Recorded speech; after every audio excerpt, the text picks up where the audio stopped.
Tumsifu Yesu Kristo. Zangu wapendwa, tarehe ya 14 mwezi wa 5 kanisa linafanya sikukuu ya Mtakatifu Matia mtume.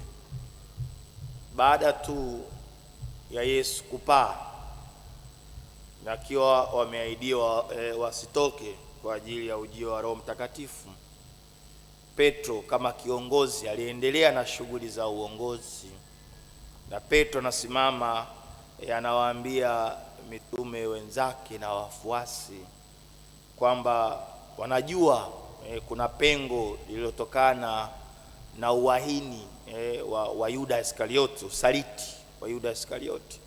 Sasa haipendezi kama Kristo alituchagua sisi 12 kadiri ya hesabu ya mababu zetu, tujaze pengo hilo.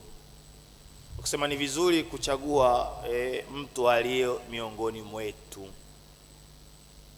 Ndipo wakawasimamisha watu wawili, Yusto au Josefu pamoja na Matia, lakini walisali ili Roho Mtakatifu, ili Mungu afunue katika hao ni yupi atajaza pengo hilo. Matia tunaambiwa alikuwa ni mfuasi wa Kristo. Hata Yesu alipowachagua wale wafuasi 72, Matia alikuwa miongoni mwa wale 72.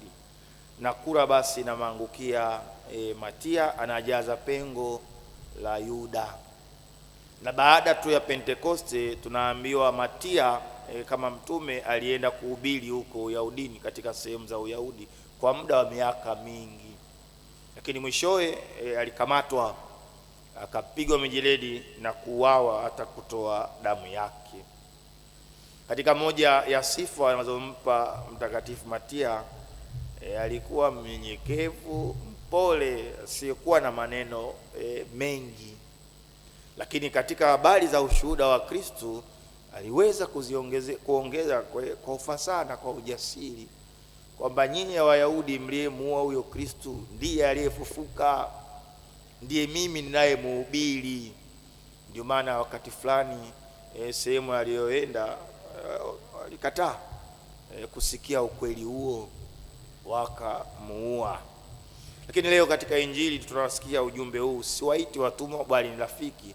Lakini anaendelea kusema, si ninyi mlionichagua mimi, bali mimi niliyowachagua ninyi. Kristo anatuchagua sisi.